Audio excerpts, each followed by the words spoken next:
I'm going to start with welcoming everyone to the first lecture of the third module on ocean ecosystems and climate. So this is a new topic we're starting today. As usual, please post your questions in the chat during the lecture, and we will collate them as before and ask the questions after the lecture during the Q&A session. I would also like to remind everyone that we have a YouTube channel with all the lectures on there. You can subscribe to that, and then you receive notifications whenever a new lecture is available. And I will post that link in the chat once we start it. So I have the pleasure of introducing Dr. Marie-Helene Rio from the European Space Agency, who is about to join us. Marie-Helene has a background in space engineering and ocean atmosphere and biosphere sciences, and obtained her PhD in physical oceanography from the University of Toulouse in France. She has worked as a research scientist at CLS and at ESA, and has received a Marie Curie Fellowship to work at the Space Oceanography Group at ISAC CNR in Rome. Marie-Helene is internationally known for her work on topography using altimeter and gravity data, and she also has a lot of experience in ocean color data for better retrieval of ocean surface currents. She will be introducing the activities related to ocean ecosystems and climate of the ESA's Ocean Science Cluster. And I'm hoping that she will now come online. In the meanwhile, maybe while we wait, you can introduce Tom. Of course. So while we wait on Marie-Helene, I can also introduce our presenter, our lecturer of today, who is Dr. Thomas Jackson, or we call him TJ. TJ is a senior scientist at Plymouth Marine Laboratory. Since completing his PhD in Earth Sciences from the University of Oxford, TJ has spent the last decade working on the creation and use of remote sensing data for ocean and climate science. This has included work on the generation and validation of ocean color products, the improvement of bio-optical algorithms and primary production models, product uncertainty characterization, the response of phytoplankton climate forcing, and the end-to-end processing and quality control of data for open climate data records through international projects such as the ESA Climate Change Initiative and Copernicus Climate Change Surface. I see that Marie-Helene has not joined us yet. So what we could do instead is that we would have TJ's lecture first, and the introduction by Marie-Helene after that. Okay, 1 second only. Okay.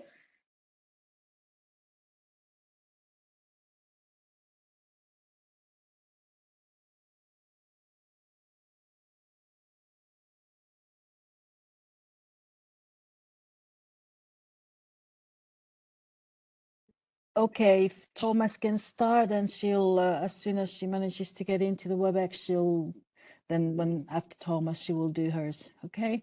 Okay, perfect. Thank you. So just to let everyone know, TJ will give his lecture first, and then Marie-Helene will follow up from the ESA side, and then we'll continue to Q&A. So Thomas, TJ, the floor is yours.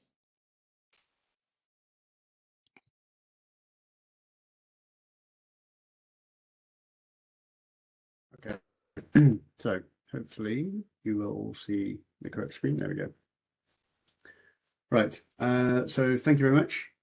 So yeah, this is the first lecture in the new series of this set of 4 lectures on ocean ecosystems and climate.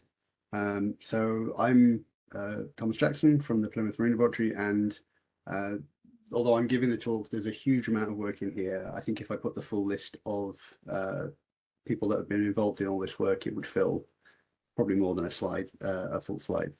But all the references that I give for the work and things I discuss, I'll provide at the end in a big list, so you can go and do further investigations and read a bit deeper into all of the material. So quick overview of this module, this set of 4 lectures first, and then I'll press on with the main body of this lecture. So the next 4 lectures we have ocean colour and climate, primary production, phytoplankton community structure, and indicators of ecosystem status. So this lecture is on ocean colour climate, and that I'm going to mostly focus on what it means to have a long data record, how you generate those climate quality data sets, and then give a few examples of using those for what we might consider climate change or climate investigations. The second lecture following this one will be from Bob Bruin, and that's on the carbon cycle. And so he'll talk about the carbon cycle from the perspective of ocean colour, and also look at biological carbon fixation in the ocean. So just a little teaser for that. It's quite a complex system. There's a lot of different pools of carbon in the ocean, and they have it's got quite a rapid turnover from the biological side, which he'll go into a lot more detail of. But anything where I mention primary production or carbon fixation, you can expect to get more information in next week's lecture. The third lecture will be from Dr. Heather Bowman, and that will be focusing more on the diversity. So once we've looked at climate first and then the carbon cycle, then we'll drill a bit further down and have a look at the diversity in the size and the function and the pigmentation and characteristics of plankton that make up this community structure and how that varies across the globe and in different environments. So one part of that is that the algae have different colors, as you can see in the bottom figure here with the different vials, but also looking at things like the enormous range of sizes that you get in phytoplankton. So from things like the cyanobacteria, which is Prochlorococcus here on the left of the top figure, through to things like Trichodesmium, which are colonial. There's 4 orders of magnitude or 5 orders of magnitude in size, and that's the same as going from a single fish to the city of Manhattan. So it's really, you can't consider these organisms often as a single type. We have to segregate them in different ways. So then the last one in the series will be from Dionysus, and that's going to be looking more into, once we have these records, and we understand what's going on in them in terms of carbon or in terms of phytoplankton groups or functional types or biomass, how do we extract a little bit more information from those records? So that will be things like key metrics or phenological indicators and getting a bit more information out of the time series records. So here's an example from some work that Dio did with Marie-Fanny Racot, and this was looking at the Red Sea. And you can see in the left side of this, we've got just regional extractions of time series. The red is temperature and the blue is chlorophyll. And you can see that they have some seasonal cycle across the year. And then when we talk about phenology, what we're doing is we're trying to extract metrics which represent those sorts of features in time. So that might be the duration of event, the peak amplitude of an event, or the timing of an initiation of an event. So Dio will dig a lot more into that and also relate that on to things like fisheries and higher trophy levels. So back to the oceans and climate, which is the main topic of this lecture. So the Earth is a blue planet, fundamentally. It's 2/3 covered by ocean, and around 97% of all Earth's water is in the oceans. And the oceans play a key role in regulating the Earth's climate. So not just in terms of them being a huge source or vector for heat moving from the tropics to the poles, but also with things like dissolved gases. They really are kind of a buffer and a key player in the whole system. So over the last 50 years, although there's been a lot of warming and there's been quite a lot of interest in, say, air temperatures over Europe or Africa or other areas of the globe, 90% of the excess heat from the warming of our planet has actually gone into the oceans, not the atmosphere. And during that time, they've also absorbed around 30% of the anthropogenic CO2 that's been emitted. So without the oceans having this buffering effect, temperatures would have risen much more in the atmosphere, and the CO2 levels would be even higher than they are now. Additionally, so beyond just the physics and chemistry of the gas exchange and the heat transport, phytoplankton in the ocean are responsible for roughly half of the primary production on the globe. So they are equivalent to all of the terrestrial plants, basically. I believe Shubha mentioned this before. And so any changes in the physical and chemical ocean variables can impact on the marine habitats. So we know that things like increased temperatures or increased acidification of the oceans have direct impacts for things like coral reefs, but they can also have impacts on other marine ecosystems and marine resources. And we know that there can be large variations of phytoplankton production in the geological record. And in fact, when we think about carbon on very long timescales, on geological timescales, pretty much all of the oil that we're currently extracting as a fossil fuel originally is sourced from plankton that were buried in the oceans. And this is a beautiful picture on the right here from Meteosat showing Africa and Europe and a large section of the Atlantic. But I'd also like to just show another image from the Pacific, because this is from the European or the Eurocentric view is one that many kind of have stuck in their mind as a vision of Earth. But really, if we look at it from the Pacific, you can have a hard time here trying to find where the land actually is. So you can just about see California over on the top right here. But really, this is much more of a representative picture of the blue Earth. So the Pacific-centric view, really showing how much of the surface is covered by ocean. So before I really dig any further into that, and we start to look at how we might create climate data records, I think whenever we're asking questions, and we've seen this through all of the lectures in this series so far, where we have questions coming into the chat as we go through and also in the Q&A session at the end. We have to think about how we form questions and then how we answer them. So the scientific method in general starts with questions. We have a question that we don't know the answer to. We have to go and gather information, form some sort of testable hypothesis, because if it's not testable, we can't get a truth or increment towards the truth with our investigations. Usually that involves designing some sort of experiment, or if not an experiment, some exercise as a testable objective.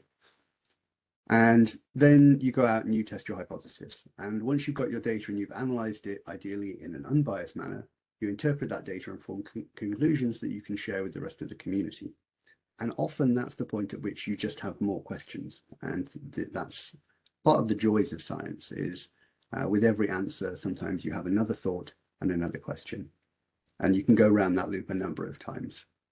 Ideally, you can publish your results and then your results can be retested by the rest of the scientific community, adding credence and validity to those results. So really, by joining and coming to these lectures, you're already in part of this flow.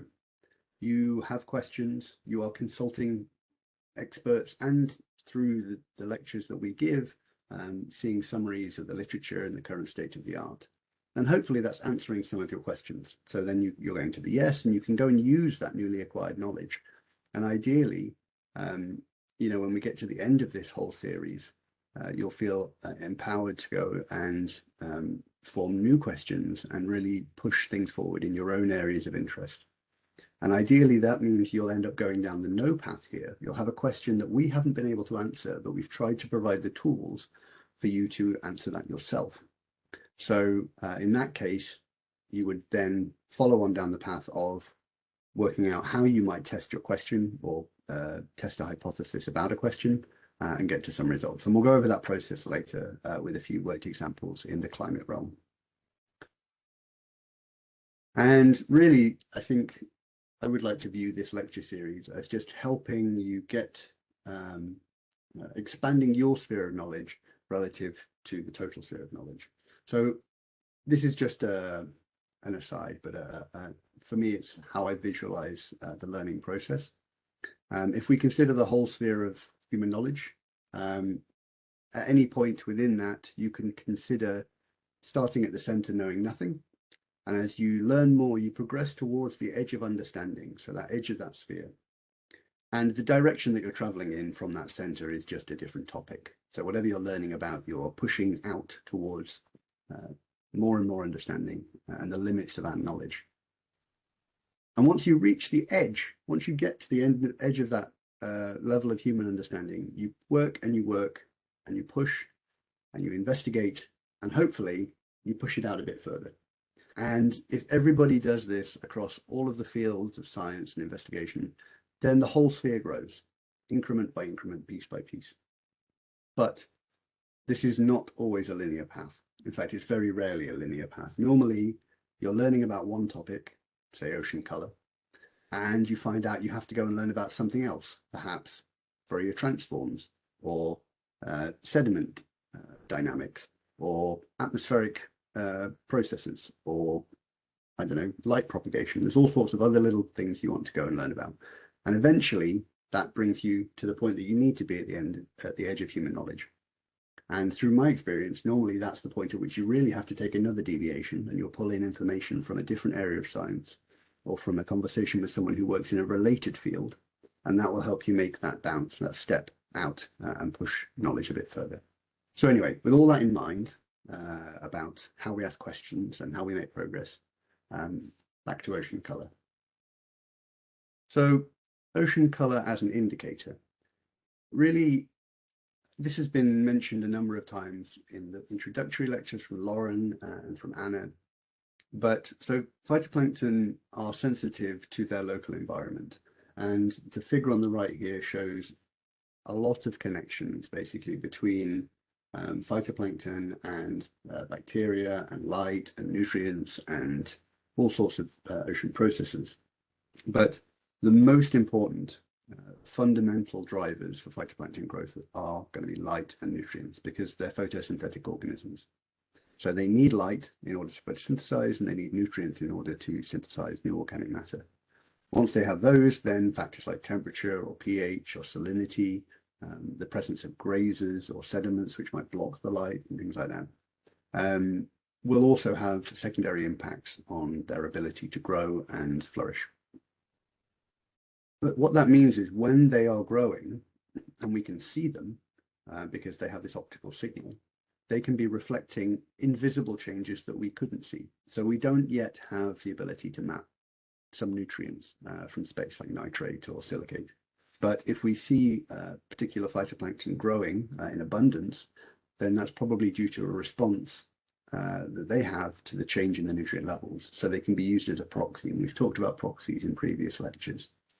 So in that sense, the phytoplankton themselves can be an indicator of other change. And there'll be more in the later lectures on phytoplankton primary production and the carbon cycle and how that all links into the hydrotrophic levels. So I'm not going to go too much into the detail on that now. But it's also worth noting that because they have this foundational role in the food web, that any changes we see in the phytoplankton dynamics, so whether it's in their abundance or even which type of phytoplankton are growing, it can have a significant impact on the rest of the marine ecosystem. So sometimes it's useful to think about phytoplankton as these sentinels of change. So they are responding to things that we might otherwise not be able to see, but also they're important. And when they change, we might see knock-on effects later at other levels within the marine ecosystem. And there's just a nice, so this plot on the right is from a study in 2003 by Trevor, Platt and colleagues, looking at the spring bloom in the North Atlantic and seeing when that bloom is shifted in time, so early or late, what's the impact on survival index of fish larvae. And so what this means is basically if the fish larvae aren't lined up in time, they're not there at the same time as the phytoplankton bloom, they have a hard time getting enough food to survive. So there we see a knock-on impact from changes in the phytoplankton to the higher levels.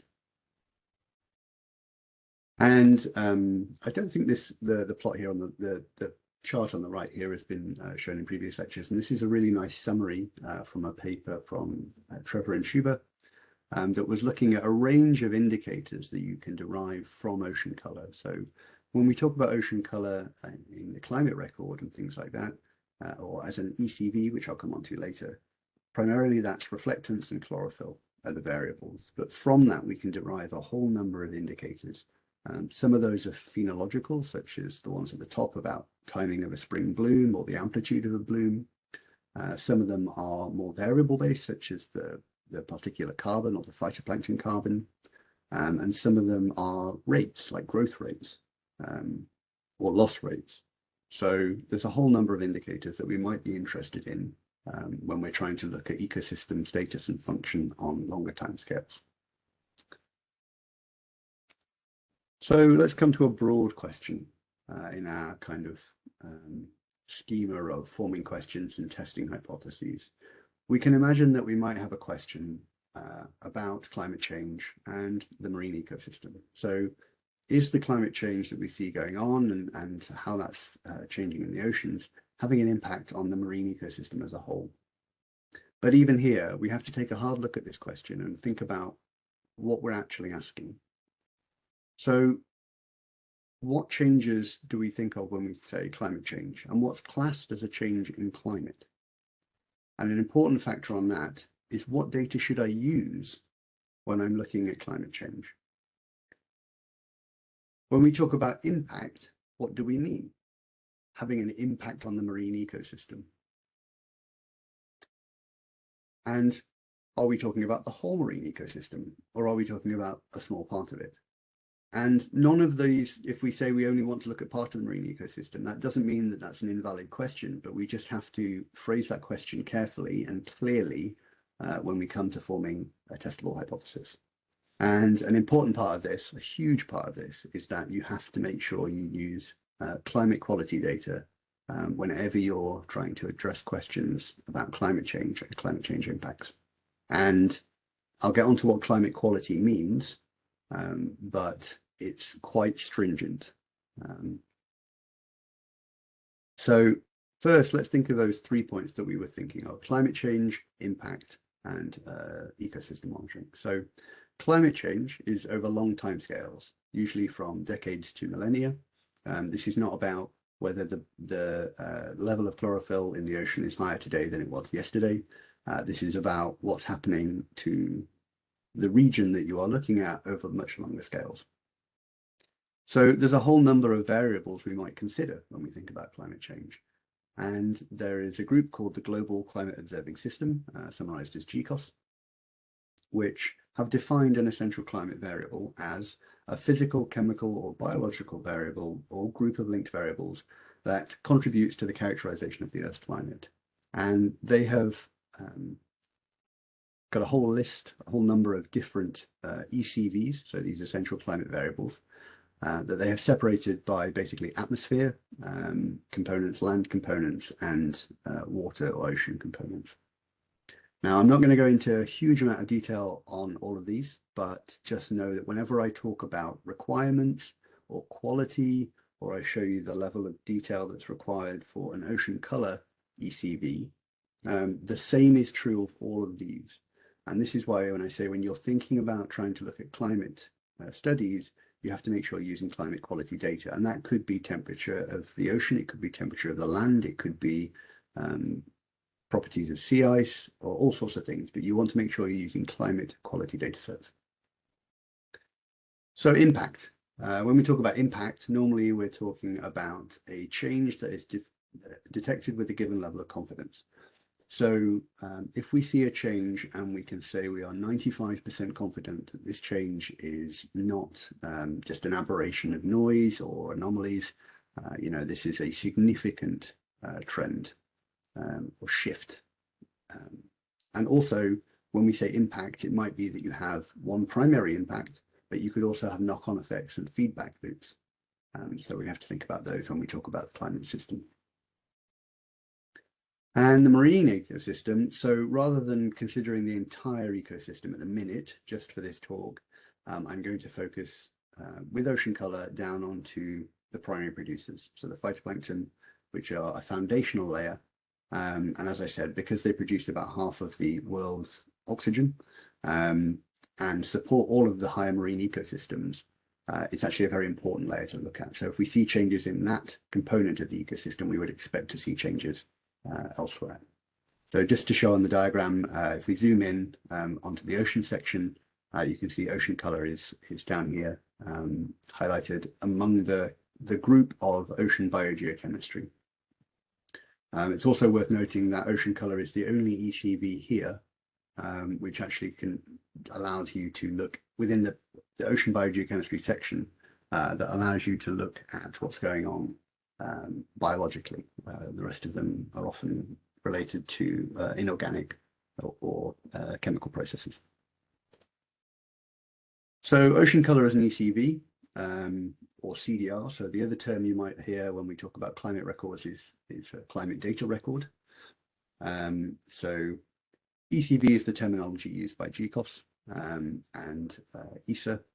And so that's the essential climate variable. And GCOS defined a set of requirements after discussions with the community around what would actually be needed from ocean color for climate studies.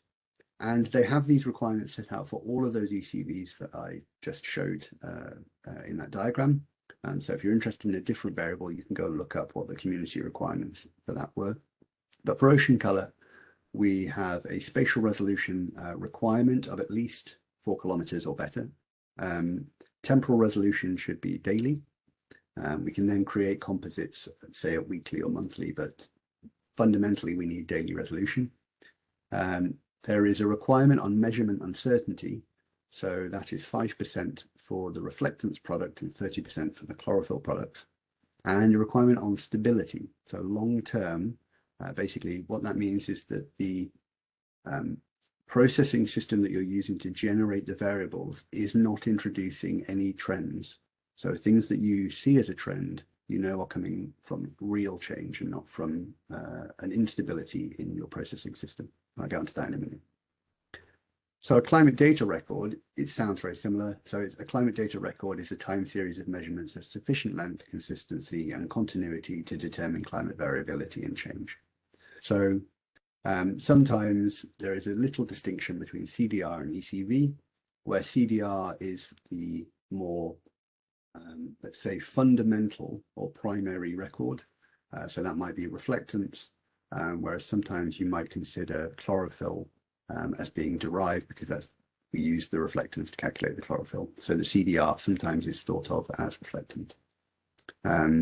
So anyway, with that in mind, so we have a definition of ECVs and CDRs, and we know that they have to be very high quality. So the European Space Agency, a number of years ago, set up the Climate Change Initiative.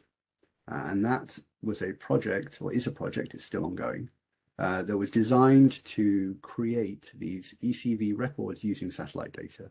And if you go to the link here, you'll see there's a whole list of ECV data sets. And one of those is ocean color. So we'll go into that in a bit more detail now.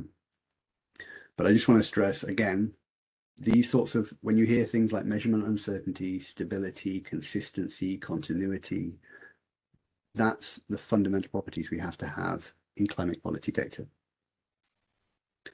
So this is the full set of ECVs from ESA. You can see they span different amounts of time. That usually depends on which sensors were available to create the record. You can see again, they're split by atmosphere, ocean and land groups. And within the ocean groups, the top one you can see here, this is ocean color. But if you're interested in any of these, this is a really good place to go and look for data sets. And actually, it's really nice. Often you'll find the really interesting science is when you start merging multiple data sets into analysis. So if you look at, say, ocean color in relation to sea ice, or in relation to temperature or other things. So we'll get onto that in a minute. Good place to go looking for data. So what goes into generating an ocean color CDR or an ECV data set? So this figure, you've seen something like it before when we had the introduction to ocean color, and I don't want you to have to understand right now every term in here.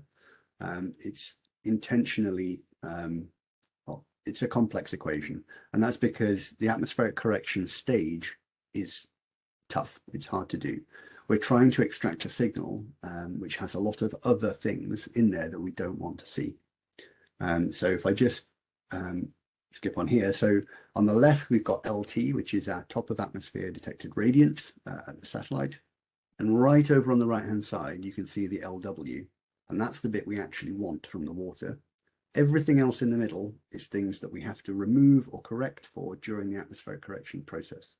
So we've got path radiances, which is about 90% of the signal needs to be removed. You can think of other things that might contaminate the signal, such as white caps. So when the surface of the ocean is whipped up by wind, we've got specular reflection, so glint from the sun, and we've also got to take account of the atmospheric transmittance. So there's, to dig into this, obviously I'm happy to answer questions, but if you want to do more independent reading, I would recommend going and having a look at the IOCCG reports for all the fundamentals of ocean color, but also the Ocean Optics book has a lot of useful information on solving radiative transfer equations and things like that. So really good resources there.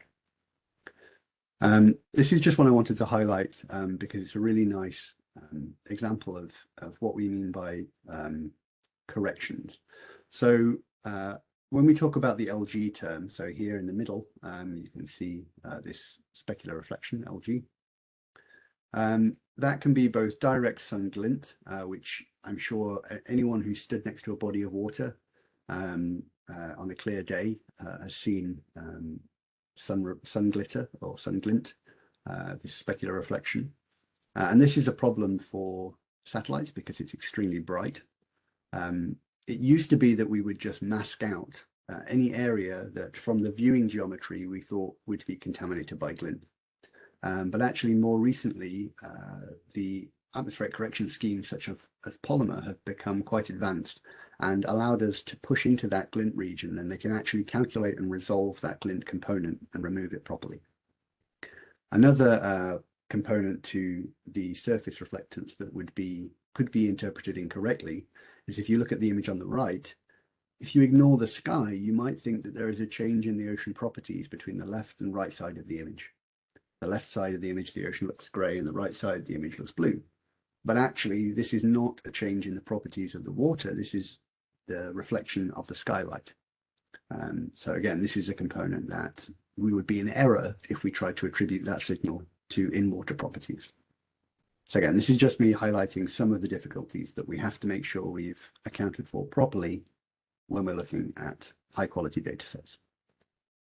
So back to that equation, if we assume that our processing works and we've managed to correct the path radiances, the glitter or glint radiance, the white caps, and we understand what's going on with the atmospheric transmissivity, then we can calculate the water leaving reflectance. And that's what then constitutes the ECV, or the ocean color record. So we have this record of data that we've processed, but how long a record do we need? How big does the time series have to be for us to detect climate change?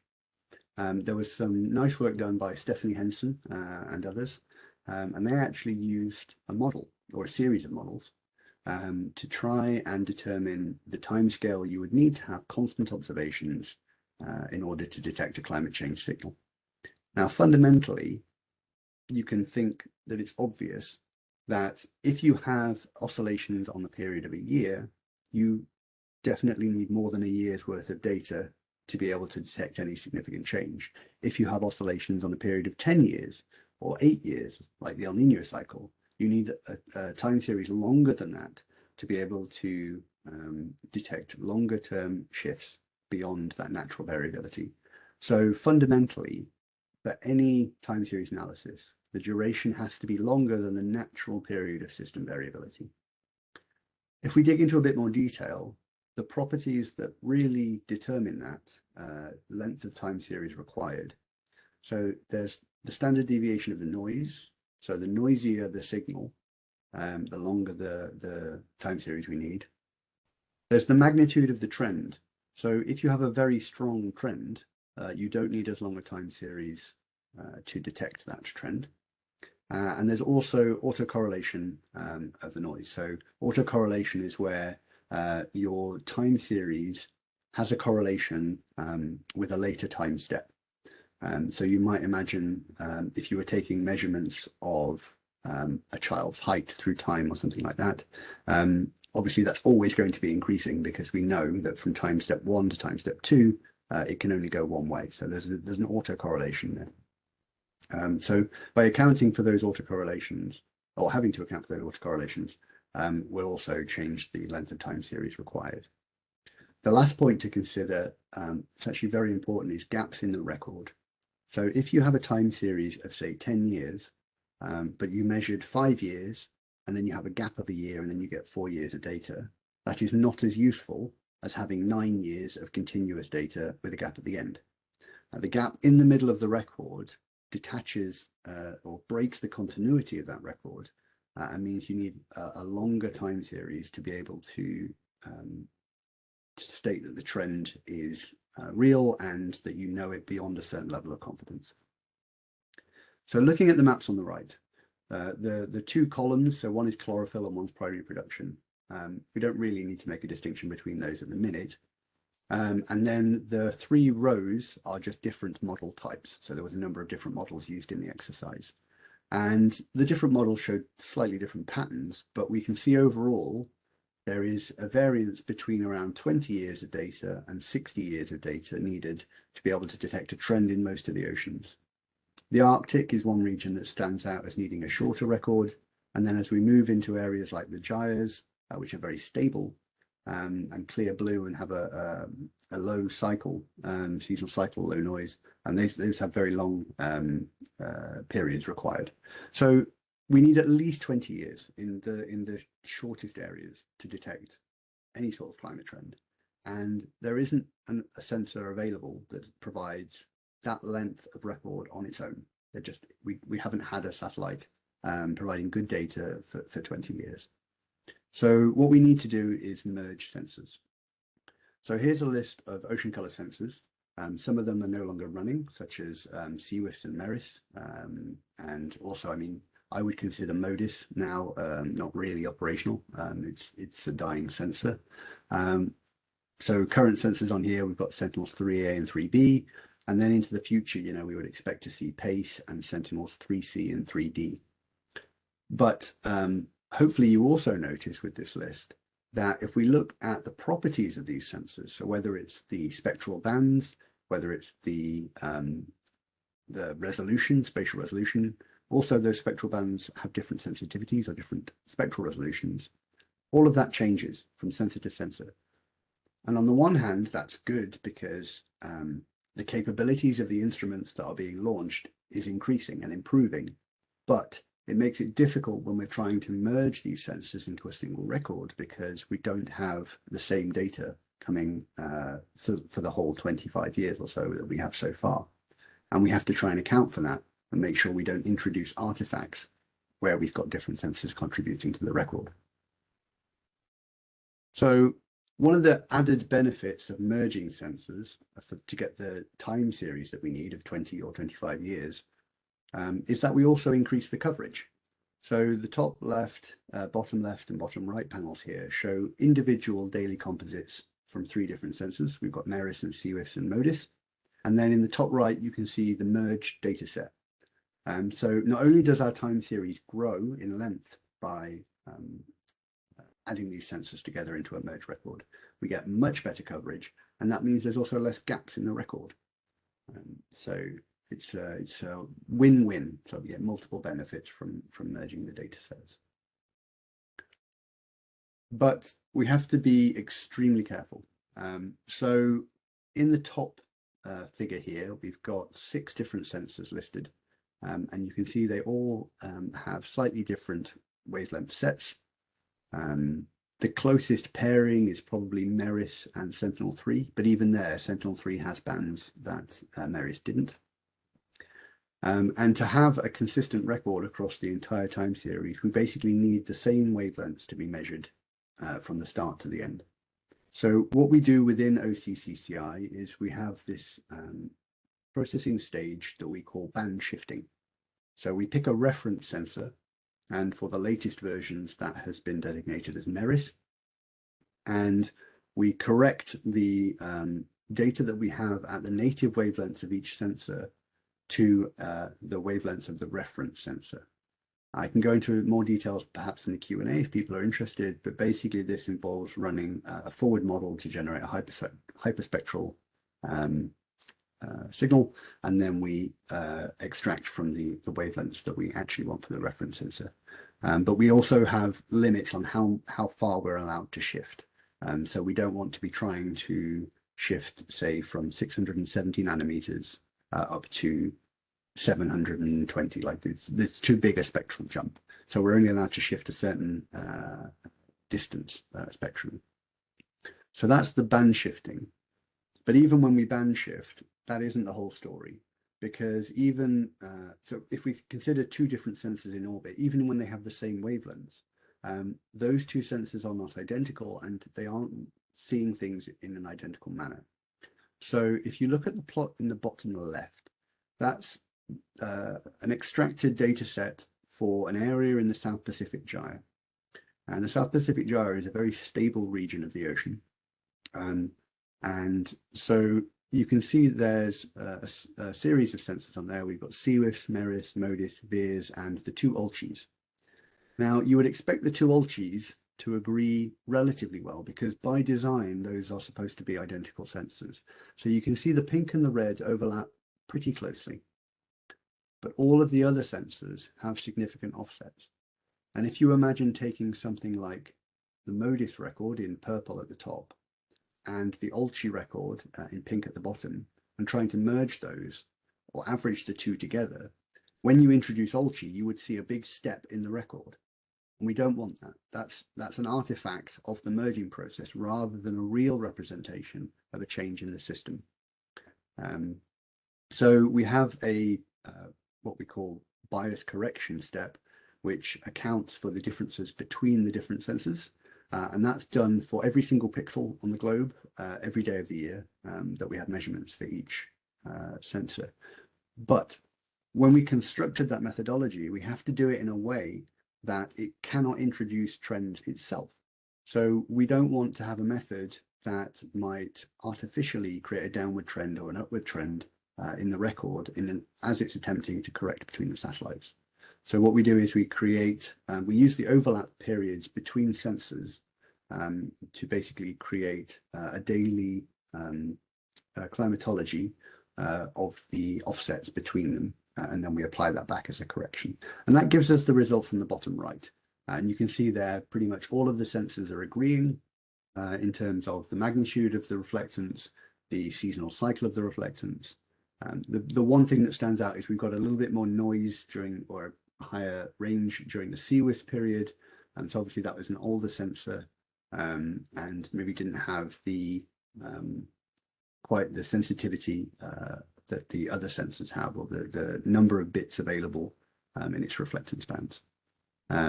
But yeah, overall we're happy with that band shifting and bias correction process that it's giving us a good ocean color record. So as well as systematic anomalies like that, we also have to take account of transient anomalies. And there's a whole number of sources of these that might come up. And this is part of the QC and quality control and checks that we've iterated over the years within Ocean Color CCI. So if I just draw your eye to the circles in the lower panel here, these images are taken, well, the daily composites taken one day apart. So we have the 7th and the 8th of April in 2005. And you can see this is reflectance. You can see the reflectance changes significantly in these 2 areas from day to day. And you might imagine from what you know or have learned from this course about the cycles and changes in ocean color and ocean properties, this is a very big change to happen in one day. And I haven't put it on here, but if I showed you the next day, they would actually revert back to values like this. So it's flipped just for a day. So if you think for a second maybe about what might have caused that, you know, there's all sorts of things it might be. But when we dig into it, what we actually find out is that the image in the top, when we go and look at the true color, looks like this. So it's got blue oceans and some white cloud. Yeah, that makes sense. That's what we expect. Down here, the ocean looks almost black and the clouds have gone kind of brown. And this is puzzling, clearly not what we would expect to see in an ocean color image. And it turns out this is a solar eclipse. So it just so happened as the satellite sensor was taking a picture of that part of the ocean, the shadow of the moon was also passing across. And this down here, so the moon transited. So as the satellite went over and came around for its next orbit, it picked up the shadow again in a different location. So this was like a double hit from a single solar eclipse. And these are the sorts of things that you also have to be very careful that you have cleaned the record and made sure it's top quality before you're doing climate change studies. Now, if we go back to the lecture that Lauren gave first, she really stressed the point that you can't have everything all the time everywhere. You have to make a choice between whether you want high resolution, you know, revisit time, spectral resolution, sensitivity, signal to noise ratio. All these sorts of things are properties that you have to balance. You can't have everything. So when it comes to the climate record, consistency and traceability and sensitivity, these sorts of things are very important. And it means that sometimes we have to push coverage down the list a little. So here is obviously we would want to mask the solar eclipse. That's definitely going to be bad data and corrupt the record. There's also steps where we have to make a choice, and it's sometimes it would be nice to have the data, but we have to apply the masks because consistency and quality has to be our primary goal. This is an example of just that. So in the left image, you can see there's much more data than in the right image.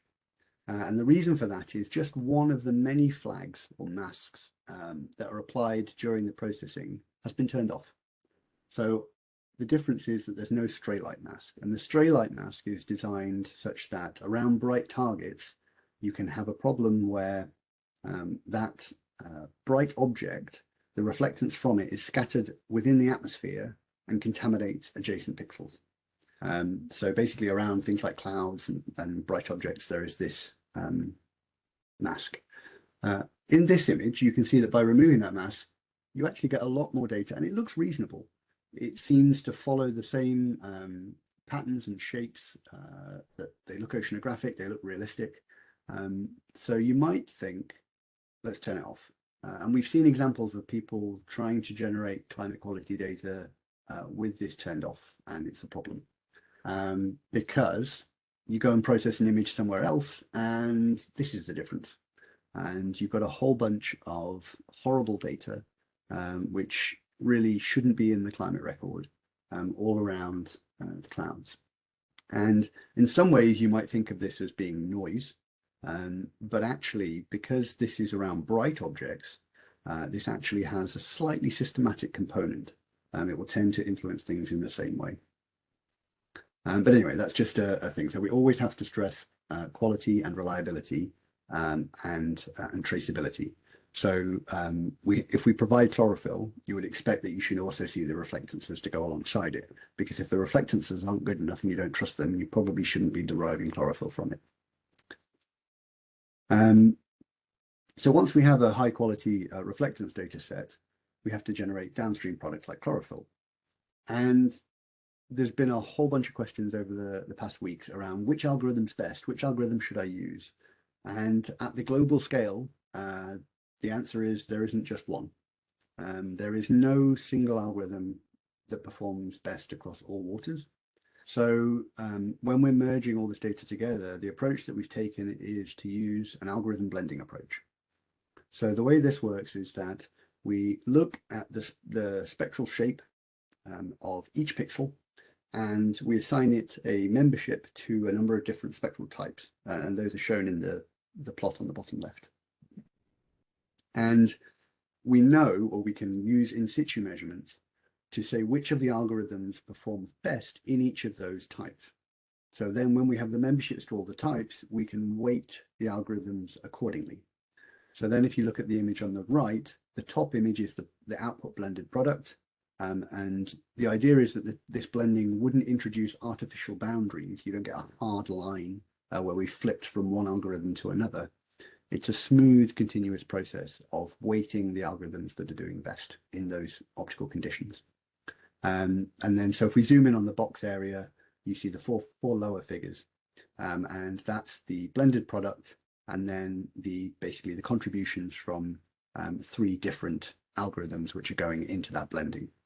But the final product is smooth, and you can see that the OCI algorithm is mostly used offshore, whereas the OC3 and OC5 algorithms are mostly used in, well, the OC5 isn't used closer to the shore in this example, and that's the final output product. So it's not just one algorithm, it's a blended approach.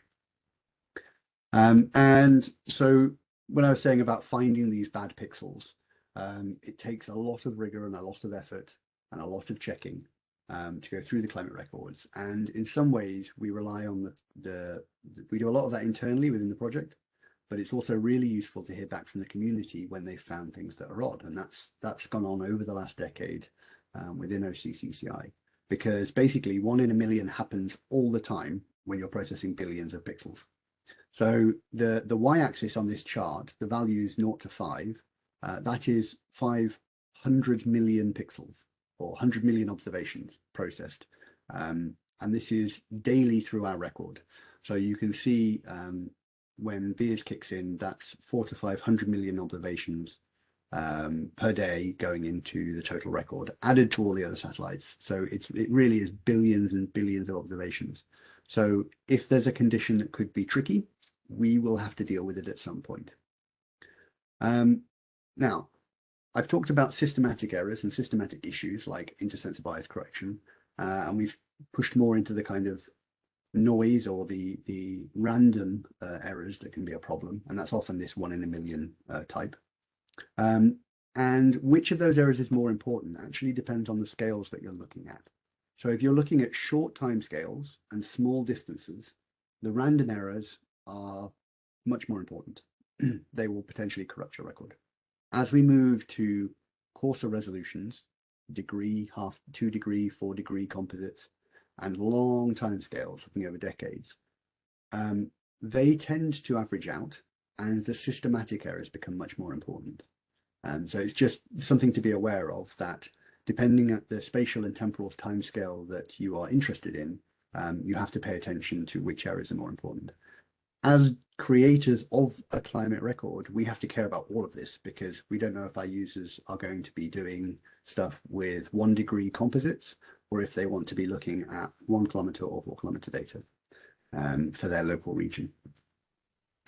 So after all that, the OCCCI project has this processing system which ingests data from multiple ocean color sensors. It goes through atmospheric correction. We have all the band shifting and bias correction. We have algorithm blending, and we output products, and those also have associated uncertainties, which allows them to be ingested into things like climate model analyses. And this is part of a cycle. So we've gone round about 6 times now. We've had 6 dataset releases, and plans are afoot for future datasets. And we take it as a sign that the data has been good quality and taken up well, because we've always had good feedback. There's been over 180 publications now that have used OCCCI data.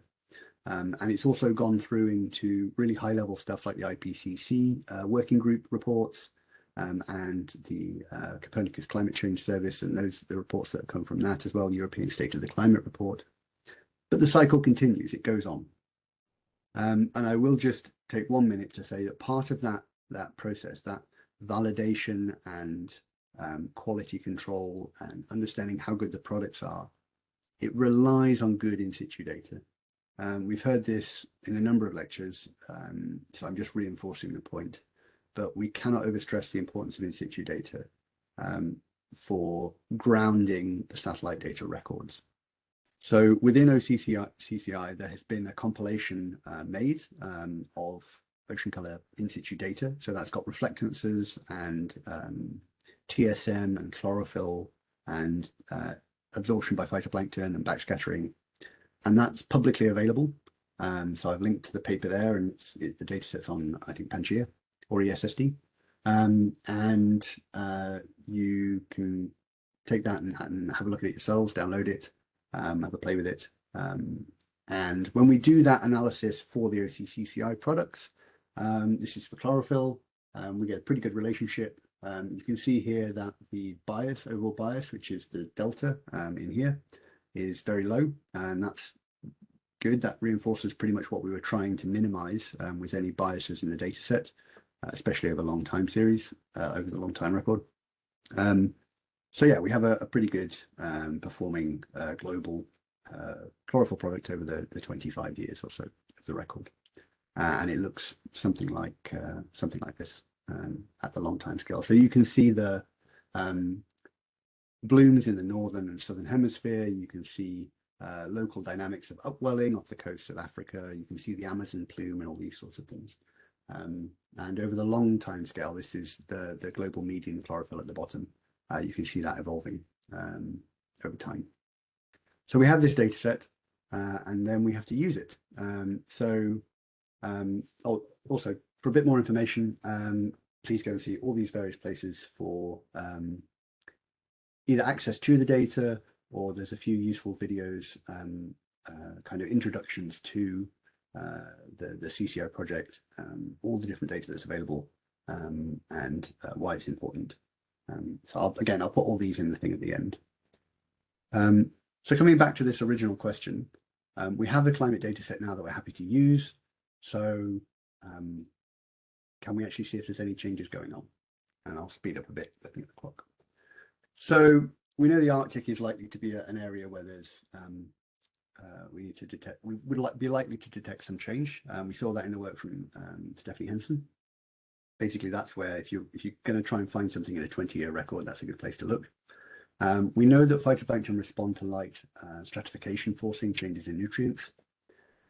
We know where we can get some good quality data now. So maybe we should look in the Arctic at ocean color and see if there's a shift in the record, and if so, what might be causing it. And rather than just saying all latitudes, high latitudes, the whole Arctic, we're going to focus on a small region just for this demonstration purpose. And there's a nice example of this. It was a published paper from Andrew Orkney, and the premise of that paper was that there's ongoing rapid change in the Arctic. We know sea ice extent is falling, we know sea surface temperatures are increasing, and we know the amount of energy in the atmosphere is increasing as well. Potentially it's becoming more stormy or turbulent. So we might expect that with those changes, we would expect to see changes in either the composition or the phenology of the phytoplankton. And there's a pretty significant changes, and it's likely to have an impact from what we know around the drivers of phytoplankton growth. And there was a recent review that noted that autumn blooms have been occurring in the low Arctic as a new phenological feature. So normally in the Arctic, it was classed as primarily just one bloom, rather than this spring and autumn bloom. But now we're starting to see spring and autumn blooms together. And again, this is coming back to this list of indicators. So we're looking at what might be changing and which indicators we might use to look at that. So after a literature review of the area and what might be changing and driving phytoplankton growth, there were 4 candidates for what might be facilitating these autumn blooms or increase in the autumn bloom frequency. It could be more mixing from the wind.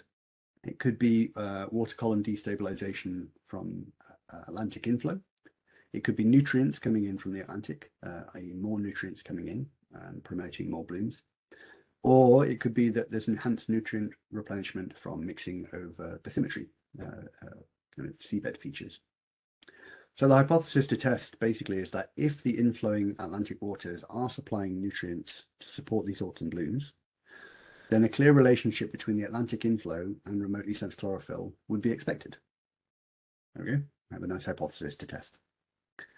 So in that study, they went and they looked at a number of variables. So in the top left here, we've got the trend in chlorophyll. In the top right, we've got the trend in sea surface temperature.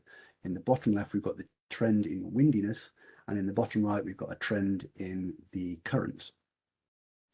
And this has been regridded, I think, to 1 degree. And they've taken only September data across a 17-year record, which I think is the record that was available for all the variables. You can maybe see there's little circles and triangles. The difference between those is to do with autocorrelation. Again, I'm not going to go into detail on that now, but basically all the points that have either a circle or a triangle were classed as significant trends, so statistically significant. And what you can see is that basically the chlorophyll and the temperature in September are increasing pretty much everywhere. There's nowhere where they're really decreasing, whereas the patterns in the windiness and the current speed are a bit different. You could say that the chlorophyll is maybe increasing more in the southwest and not so much at the highest latitudes, whereas temperature is increasing pretty much everywhere.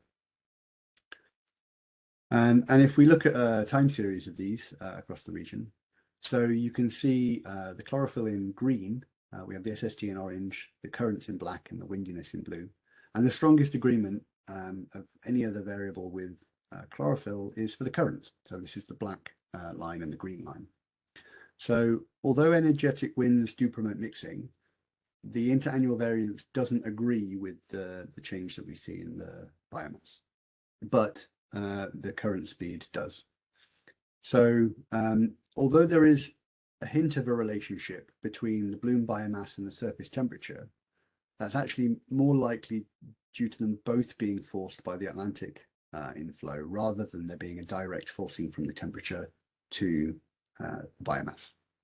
But an interesting side note on this or point from the study was that although here it looks like an increased Atlantic inflow or Atlantification, as it's termed, is pushing the biomass for the autumn bloom up, it might be that or it seems that there have been studies to show the Atlantic nutrient inventory has been decreasing. So it might be on longer timescales, we might see this change reverse because additional controls on the nutrient provision might actually dominate. So we'll have to wait and see. But in summary, basically this study has gone through that whole process that we discussed right at the start about forming a question, getting some relevant data, creating a testable hypothesis, analyzing the data in a clear manner, and presenting the summary results and the conclusions. And basically here it's that the strongest support was for this increased nutrient inventory from the Atlantic, whereas for the others, we didn't see as such a strong support for that hypothesis. So moving on to a second, just a quick example here, that and the reason I put this one in is I think it ties in nicely back to some of the work from module 2, where we saw Grinson talking about the mini Secchi and water quality indicators.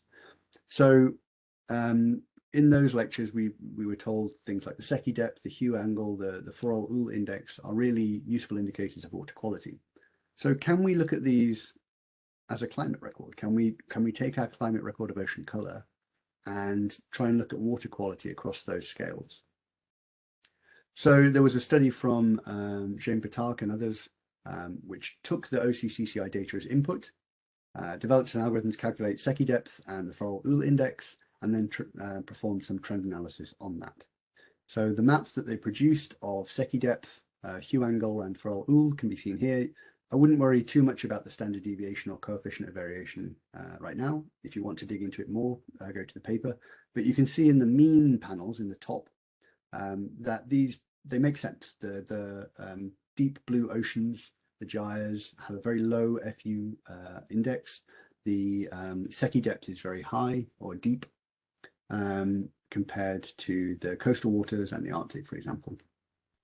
So then what they did was they took those products and analysed them across the time series, so the 20 plus years of CCI, to look for trends. And so here you can see a panel for the North Atlantic.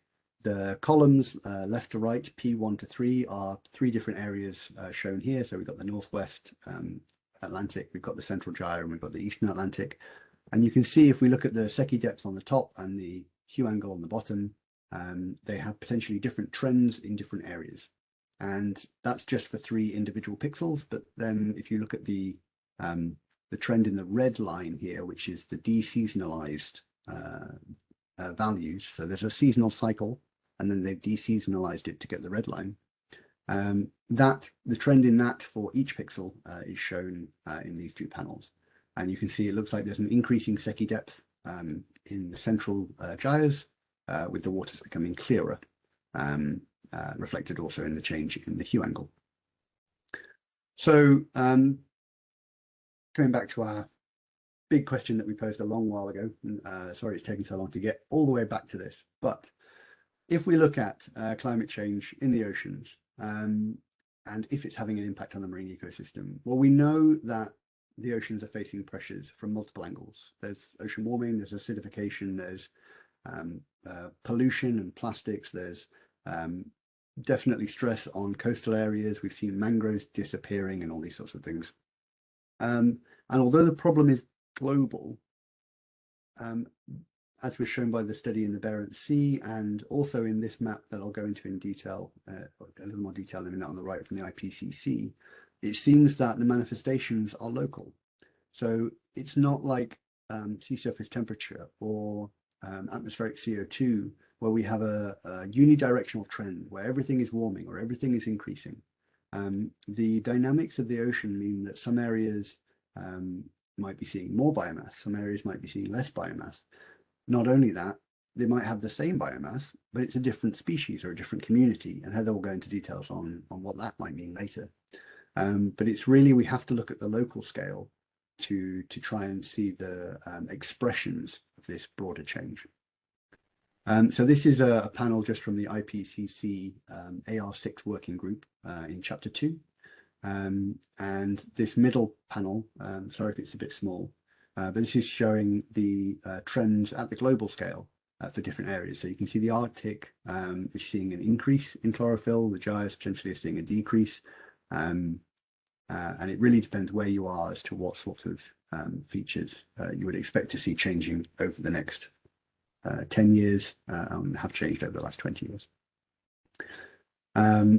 So just in summary of the whole talk, the oceans, we can't stress this enough through all of these talks, is fundamental to how the Earth system functions, and we have to look after them.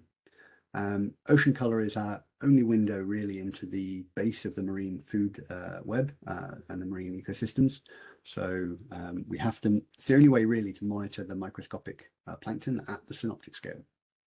And to examine this at climate scales, we need a very carefully merged record from multiple ocean color satellites. And that record has to meet the requirements of the climate community laid out by organizations such as GCOS. And basically now we're at the stage where we just need to use those records and really start asking good questions.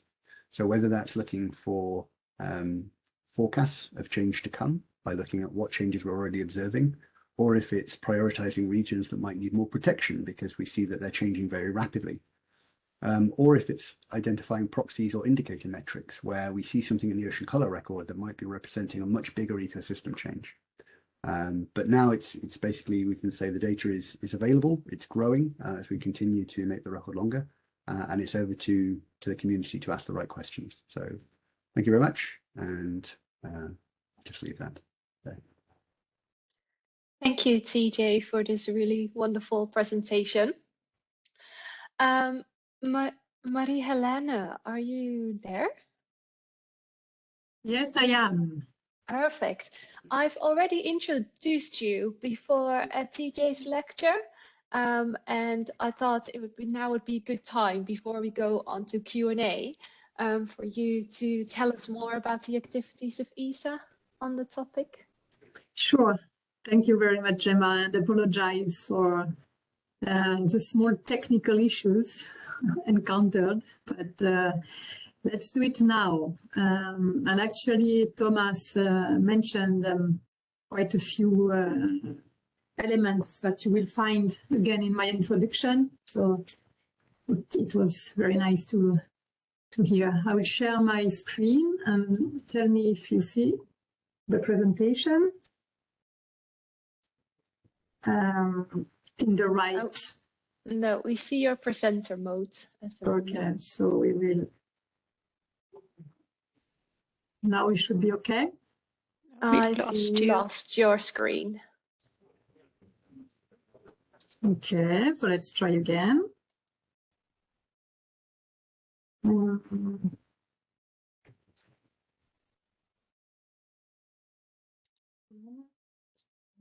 I am. Okay, share. Okay, let's share the screen and do it again. Now, what do you see?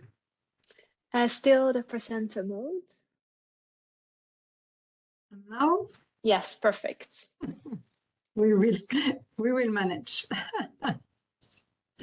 Okay, good afternoon, good morning, everyone. Very nice to be here. Thank you for the invitation. My name is Marie-Hélène Rio. I work at the European Space Agency, the Earth Observation Center in Rome, Italy, called ESBRIN. And I will do a very short introduction on this module 9 on ocean ecosystem and climate, ocean color and climate, by providing you an overview, very quick, obviously, of the activities that we have at the European Space Agency on the topic. And of course, as it is very short, don't hesitate maybe to get the slides, go to the links I put in the slides to the different projects. And at the end, I also give my email, and so you're very welcome to contact me for any questions. So the European Space Agency, okay, here we are, together with European and global partners, contributes to develop world-class Earth observation systems to address scientific and societal challenges. And here you can see the very complete set of Earth observation satellites that we have currently operational, being developed or being prepared. So it's actually 14 satellites operational as of today, with different lines, the science missions, the operational mission with the European Copernicus initiative, and the meteorological mission. When we look at ocean, a number of satellites are used to monitor the ocean from space, and providing information on many different variables that you can see here using different sensors, passive and active sensors. And so we have a number of parameters that can be used to study and to monitor, to further understand our ocean ecosystems and ocean health. So one of these parameters, of course, is ocean color. It's not the subject of the webinar today, but together with all other parameters, again, we have all the information, or we have a substantial set of information needed to do science and to have a look into these key issues regarding ecosystem and climate.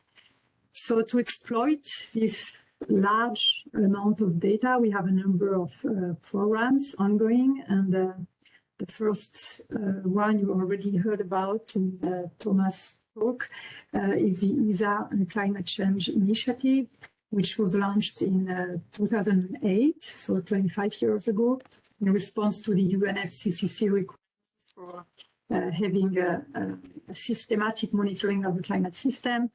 So through this program, what is being done is to develop the data records of key components of the climate system, which are known as essential climate variables. So there are 26 ECV, so essential climate variable projects ongoing, 2 budget closure projects, and a climate modeling project and data support project. So all the data you can download at the link below and find more information also there. Another important program that we have is the EO Science for Society, a program which has a number of objectives that you can see here. In particular, fostering scientific excellence. So this is done through the development of science project where we address the needs of the scientific community in terms of new observation, new algorithm development, in order to tackle grand science challenges. A second important component, important objective is to pioneer new Earth observation applications. So here the objective is to really foster the use of remote sensing to develop new and reliable Earth observation application to support international environment and development policies and maximize public benefit of the Earth observation system. So the numerous projects that we have, they are gathered here into what we call the ESA Ocean Science Cluster. And I put here on this slide the names for the different projects that are running, actually more than 30. And among those, I put here in red the one which which are based, not only, but which are based on the use of ocean calorimetry data from the different satellites. Those different projects, we have also further clustered them into different topics, of course, which are linked one to each other, but we can identify main topics.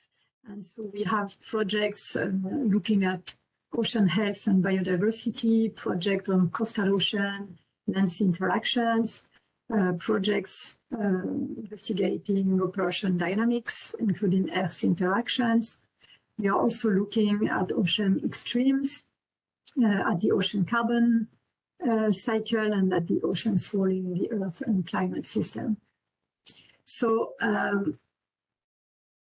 among these projects, an important point also is that 3 years ago, so in February 2020, we launched a collaborative framework between ESA and the European Commission called the ESA Earth System Science Initiative to really start launching projects in a coordinated manner between ESA and the European Commission. And we have defined a number of priority topics for which flagship initiatives have been created, and flagship projects are being started to launch collaborative activities. And among those, we have a flagship initiative on biodiversity and another one on ocean health. So both of these initiatives, of course, ocean color data are key inputs. So I will go very quickly through a number of those projects. It's not exhaustive. There are many different projects. You can have a look at them. I was giving the link on the slide with the Ocean Science Cluster. There is a link to the EO Science for Society website where you can browse per project and find more details on the objective and the link to the project website. But very quickly, so in the biodiversity flagship initiative, we have a project on coastal biodiversity, which aims at using satellite data to develop essential biodiversity variable for 3 different ecosystem types, so the intertidal, subtidal, and pelagic coastal ecosystems, a strong link with early adopters around the world to demonstrate the impact of these new products for specific use. In the biodiversity flagship initiative, we also have a project dedicated to open ocean biodiversity. It's called BOOMS, and the objective of this project is to develop dynamic seascapes from the use of satellite data, and again demonstrate how these seascapes can be used for a number of scientific investigation, but also for a more applicative for application, like the mapping of marine protected areas linked to fisheries and so on. In the Ocean Health flagship initiative, we have launched a broad set of projects. One is dedicated to marine heat waves, so how we can identify and monitor marine heat waves from satellite data. In this project, marine heat wave atlas is being developed, also looking at the 4D reconstruction of such events, and a number of scientific studies are being done to understand the impact of such extreme events on the marine biogeochemistry and ecosystem. In this ocean health set of projects, we also launched a project dedicated to acidification. So our satellite data can help monitor acidification in the ocean. And in this project, global dataset of the different parameters of the marine carbonate system are being developed for a period starting 1985 until today. The map shown here were developed in the previous project, Ocean Soda, and in the ongoing project, the team is working on improving the spatial and temporal resolution of this data, going 8 days and quarterly. And here again, one objective is not only to develop these new products over a long time period, but also then to understand how acidification, in that case, is impacting marine species in marine ecosystem, and also characterize how these ocean acidification events impact the ecosystem when they co-occur with other stressors as warming, eutrophication, or deoxygenation. The mapping of marine carbonate parameters is very important in the frame of ocean health, but also in the frame of better understanding the ocean carbon cycle. And we have a number of projects. We have had a number of projects in the tackling the different components of the ocean carbon cycle. So here I put a number of projects that you can see. I've been tackling the different pools of carbon in the ocean, but also a number of processes as primary production, export production, and exchanges at the interface between air, sea, and land sea. This nice schematic that you already saw in Thomas' presentation was done in the frame of the BICEP project. It's one of these projects, which was dedicated, still running, actually dedicated to the biological carbon pump. And so the estimation from satellite data of the different pools of carbon in the ocean. So the project is coming to an end at the end of summer. It has developed a data set from 1998 to 2020 at 4 kilometer resolution, monthly global of different products, particulate organic carbon, inorganic carbon, dissolved organic carbon, and primary production, phytoplankton carbon, export production, and so on. So all these data sets are available. You can go on the site, on the project website, and you can have a look at them. Another project which is still running is looking at net primary production in a specific case of upwelling system to advance our understanding on the link between net primary production and wind-forced upwelling, combining satellite with in-situ data, ocean circulation modeling, and climate indices. To look at what happens at the interface, we also had a project, the Syllabio in the Baltic Sea, whose objective was to develop methods for assessing carbon dynamics and eutrophication in this specific area of the world, and also calculating total oceanic carbon load from the 8 biggest rivers of the Baltic area. We also have had in the past and still running some projects looking at the fluxes. So the ocean flux was dedicated to quantify air-sea exchanges of greenhouse gases. And we also have this AMT for ocean sat flux project with on board an instrument on board the Atlantic Meridional Transect cruises to measure gas exchange. We also have coming to an end a project looking at extreme wind events, and I mentioned it here because it had an interesting case study linked to the ocean carbon.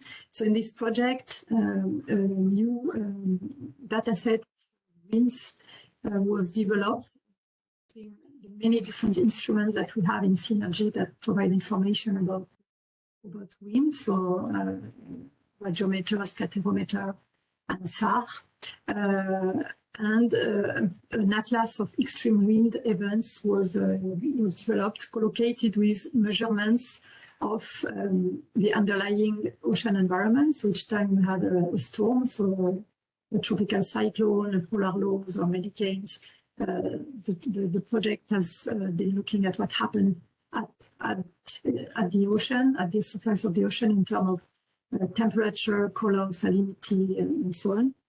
And specific work has been done to understand the impact on the gas exchange and CO2 fluxes. And this is an example for Hurricane Alex in summer 2010. And this was found in the specific case that the storm induced a net reduction of oceanic outgazing by around 6%. And so the idea now is to upscale this study on a single case to the ensemble of tropical cyclones and storms that we have in the Atlas, to have a global view of a long time period of the impact of such extreme events on air-sea CO2 fluxes.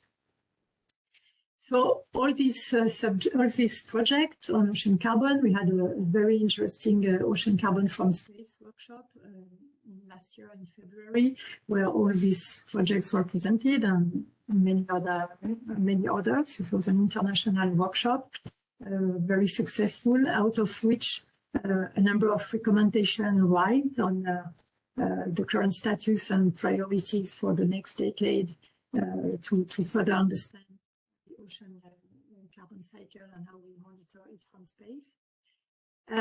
And this recommendation and this white paper that was issued out of it was actually also one of, so the workshop and the paper were actually deliverables from the CEOS, so Committee on Earth Observation Satellites, which is of course, ESA is one member on this committee, and together with other space agencies in the world, we are trying to cooperate to make the best out of satellite data for Earth observation. And we have dedicated topics on ocean and aquatic carbon. So the workshop and the white paper were part of the work plans for 2023, and for the next work plans, so in the next 3 years, we have included other deliverables. So we plan to contribute or to to develop an aquatic carbon roadmap in these 3 years. And also we have planned a blue carbon workshop that will take place next year in May. I also would like to mention that ESA is part of the International Ocean Color Coordinating Group, which is an international committee of experts comprising representatives from the national space agencies and research scientists for aquatic radiometry reserve community. The objective of the IOCCG is to promote the development and application of science and technology underpinning remote sensing of ocean color across all aquatic environments, not only ocean, but coastal and also inland. So through coordination, training, and so on. And in that context, I think it is going to be very useful to all of you who want to know more about ocean color radiometry, to have a look at the resources pages of the IOCCG, where you can find a number of publications and reports which are very, very, very useful to further understand what can be done with ocean color radiometry. Finally, we have a number of projects upcoming. In the pipeline, we have 2 projects that should be kicked off very soon, I guess after summer. One, following the Ocean Carbon from Space workshop recommendation, we have launched a new project on ocean carbon cycle with the objective to produce an integrated budget of pools and fluxes of carbon in the ocean, so primarily based on satellite data, and also, of course, rely in situ and models to reduce uncertainty and fill the gaps. And we also have another project that will advance our scientific understanding on the impact of multi-stressors events on ocean health, intended as a capacity of marine ecosystems to provide their services. So these 2 projects will last 2 years, so they will be starting very soon. And finally, we have a project which is still to come. We are opening the call in the next weeks, actually, and this will target coastal blue carbon. So in this project, the objective will be to develop new methods to further improve the estimation of carbon stocks from remote sensing data for major blue carbon coastal ecosystems, so in particular mangroves, salt marshes, and seagrasses. And I think I'm already running out of time. I wish you a very successful, fruitful webinar.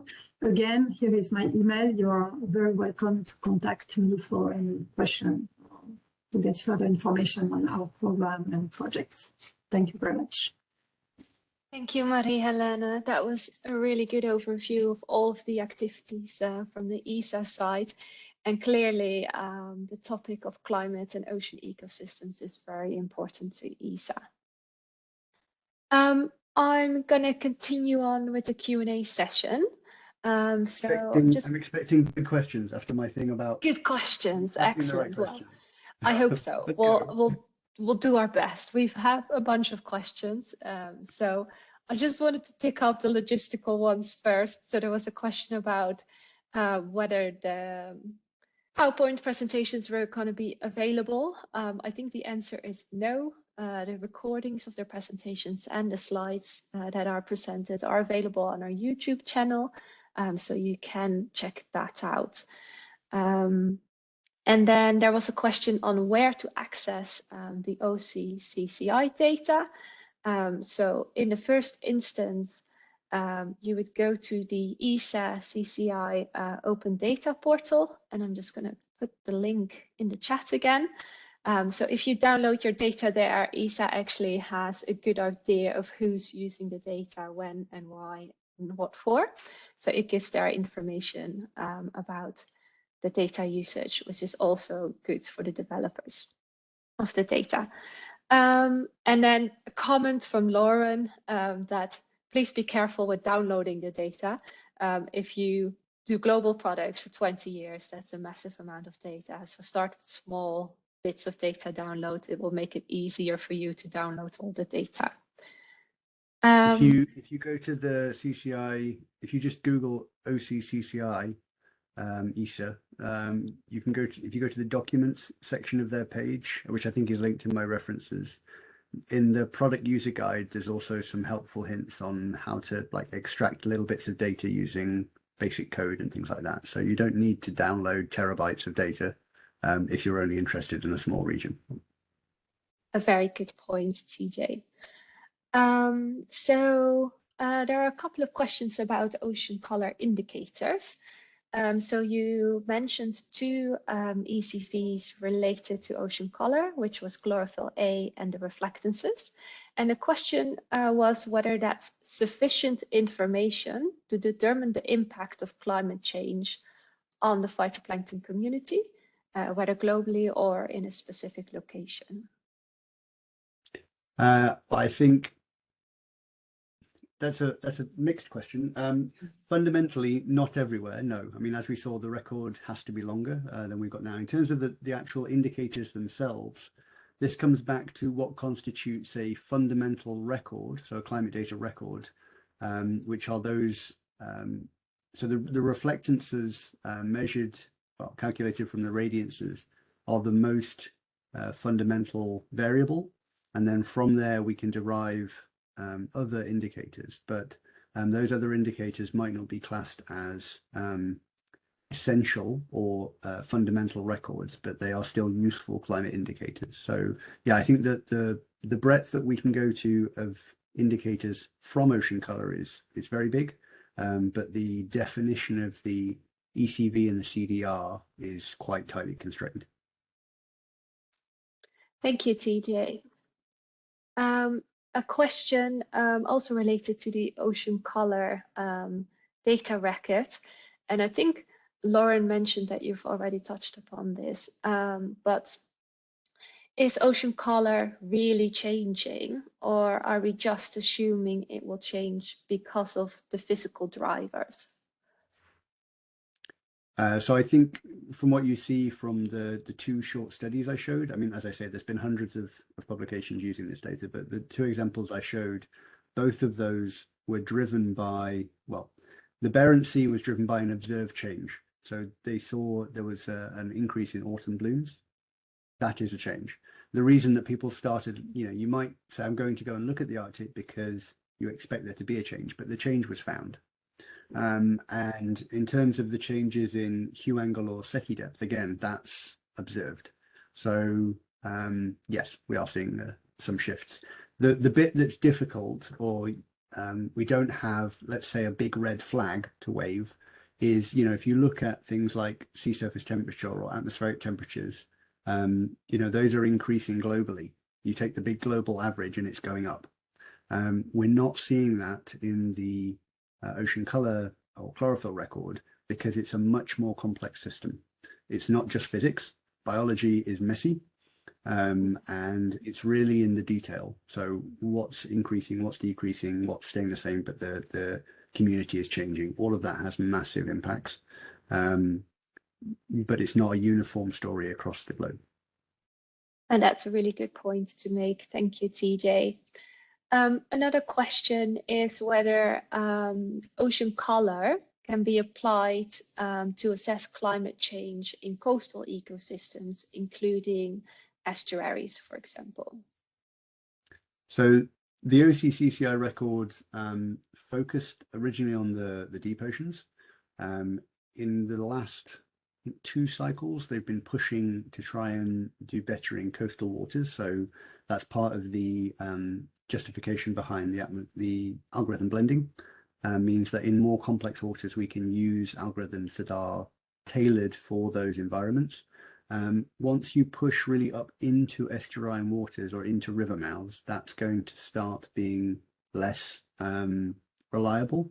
But that said, there are ongoing projects such as Cherto and others that have links to the CCI projects that are looking to basically use similar techniques but develop them into really coastal waters and inland waters. and then we might see over the next years those feedbacks, those upgrades coming back into CCI. So for now, in really estuarine within deltas and things like that, I wouldn't trust necessarily the data, but in near coastal and coastal areas, there's been a lot of work in the last couple of years to try and make that data more reliable. Thank you, TJ. And I can also just add, if it's okay, I'm sorry, that obviously Of course, Lauren. on the ESA data page, you can see all of the different CCI. So it's not just the ocean color CCI that's there. There's the lakes CCI as well. So I know that's not estuaries and necessarily, but it is inland waters, and that's something to be aware of as well. So all the CCI is there for you to look at. And because one of the requirements for a climate record is that it has uncertainties per pixel associated with the data, you can use the uncertainty in the variables to look at, your confidence intervals on any results you've got. So where we know we don't do very well, we tell you we know we don't do very well. So. Thank you, TJ. That's an important point as well. So users can make an informed decision about the data they use. A question actually from our side. Why did you pick MERIS as your reference sensor in the OC-CCI time series? Okay. In the first 4 versions of the CCI datasets, CWIS was the reference. And that was because it was a sensor that was well known, well understood. It had a lot of studies done on it. Then the goal longer term, because the Olchis have that unique property of being effectively the same sensor across A, B, and what will be C and D, we would envisage that Olchi will become the reference record. So MERIS, because it has the same wavelengths as Olchi and is an Olchi-like sensor, was basically an interim reference. So we switched to MERIS as the reference from CWIS, and we will switch eventually to Olchi as the reference. But MERIS was a kind of halfway between the two. Thank you, TJ. There's a question related to this, and that is, why is the design of the OC sensors different? Are these related to improvements over time in the sensors?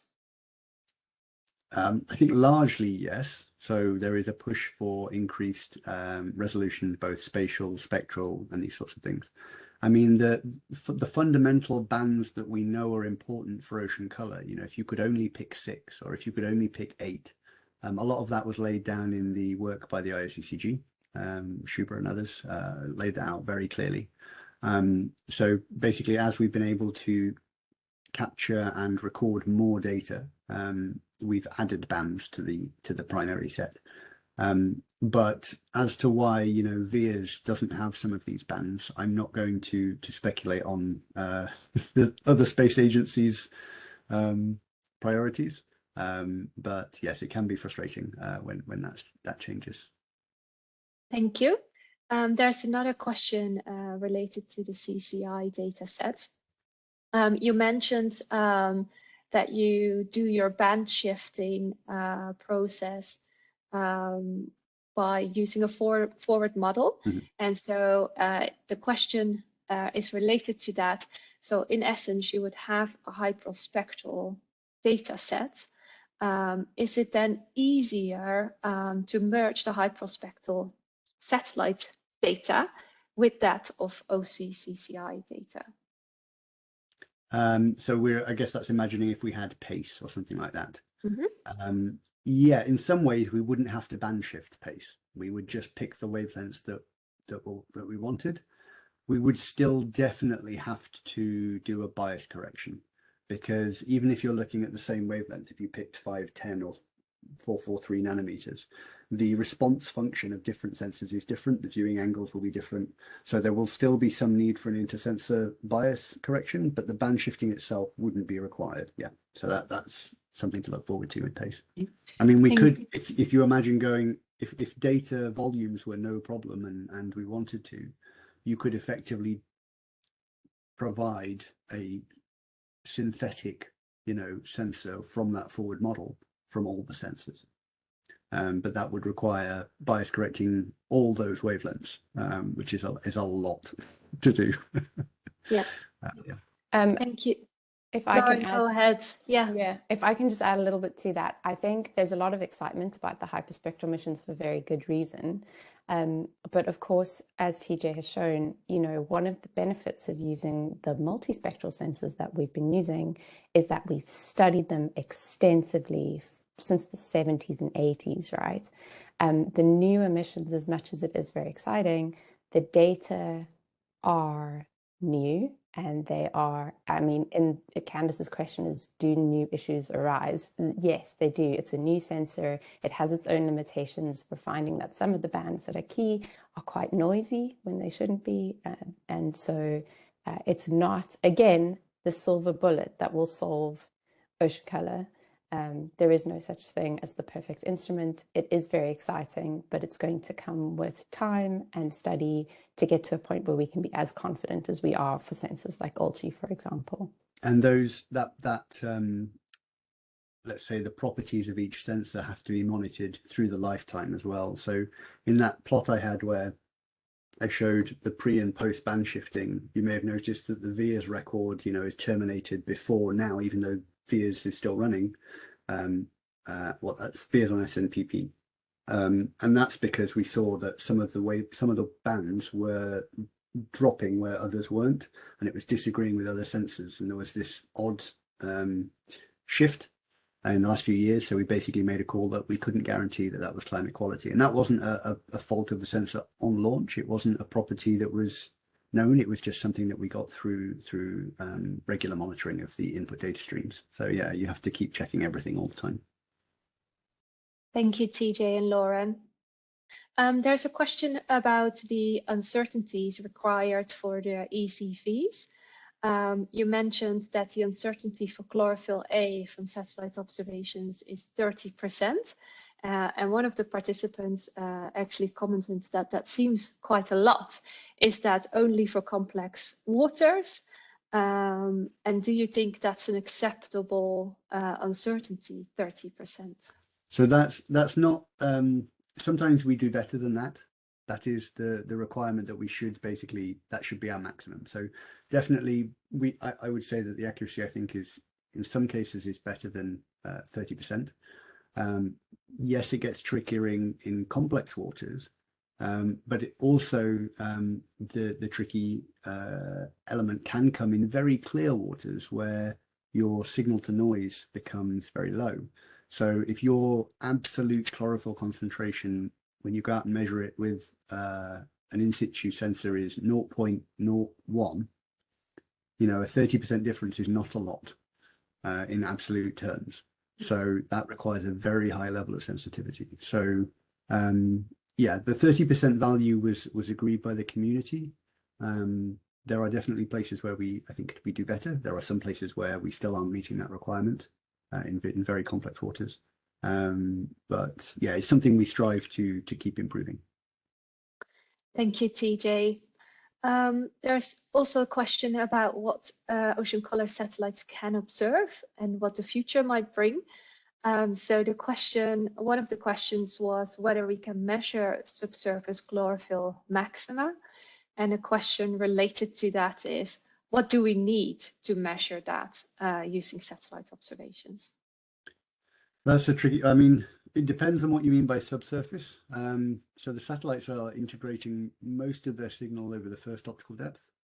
In some waters that can be tens of meters. So if you had a peak that was at 20 meters, you might see some of that signal if the waters above it are very clear.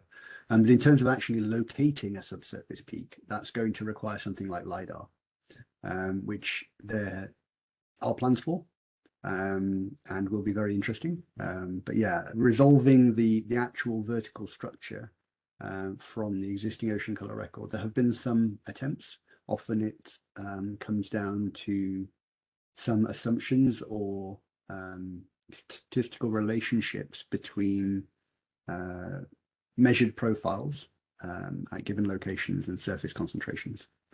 So normally it's kind of a modeled output, but for direct measurement, LiDAR would be the best tool.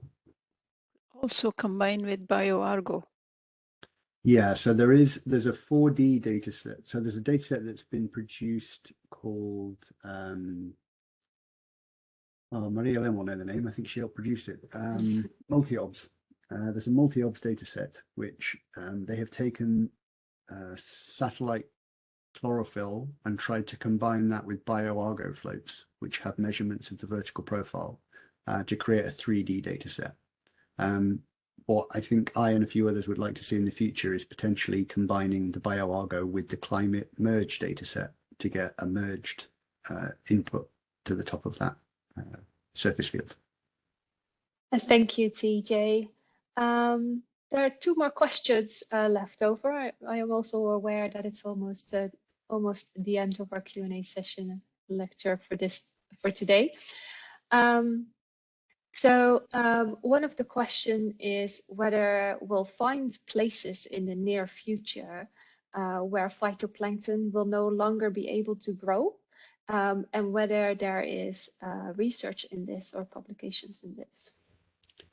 I mean, no phytoplankton at all is quite a bold statement. They are remarkably diverse in their ability to deal with salinity, and I mean, you know, you go to everything from a horrible looking pond in a garden through to the super saline lakes. You know, there's stuff growing in most of these things. I mean, the salt evaporation ponds that they use to create things like potash, they have to put copper in them exclusively to make sure that they don't go green. They want them to be not populated. So I don't know if saying there are places through climate change that will be completely absent, but I think there could be such significant changes that the whole ecosystem has to shift, and that's the important bit. Yeah. I think this relates to the last question as well, whether you can mention some negative impacts on marine ecosystems, and if there are any measures in place to control them. I mean, yeah, negative. A lot of changes are negative, or people view change as negative. It might be that in some cases, you know, an area is going to become more productive, and the fisheries might boom. But in terms of negative impacts, definitely key, I think, or prominent ones might be changes in harmful algal blooms, changes in stratification leading to, you know, changes in the amount of food available for higher trophic levels. You could have things like cyanobacterial mats, which can be toxic, all sorts of things. So I think really I'd wait for maybe Heather's lecture on community structure, and you'll start to see how important those shifts could be. I think that's where we'll probably see that. Thank you, TJ. That were the questions for today. So thanks a lot again for both TJ and Marie-Helene for presenting their work. Shubha, do you want to say something? I would like to add a point, if I may. It is related to a question that Tom. Oh, sorry, am I muted? Can you hear me? I can hear you. Okay, good. There was a question about whether we are all parochial in our attitude to which data we will use. Tom has already replied to that, but I would like to emphasize that the climate problem is too big for us to be possessive about which data was produced by whom. As Tom has mentioned, we go all the way out to make sure that we use all the data available that have the right quality. NASA does the same. If you go to the NASA website, you will see that you can find ESA data and data from other space agencies. And remember too that ESA and NASA are not the only players in this field. There are a lot of valuable data coming from other space agencies, including China, Japan, India, and I'm probably forgetting some others. Actually, there are also European countries that have their own satellite sensors. So if you're serious about the big questions of the day, you can't afford to ignore any good quality data. So I just wanted to really emphasize that point. Thank you. That was my intervention. Thank you, Shubha. Thanks again, everyone, for being here, and enjoy the rest of your day.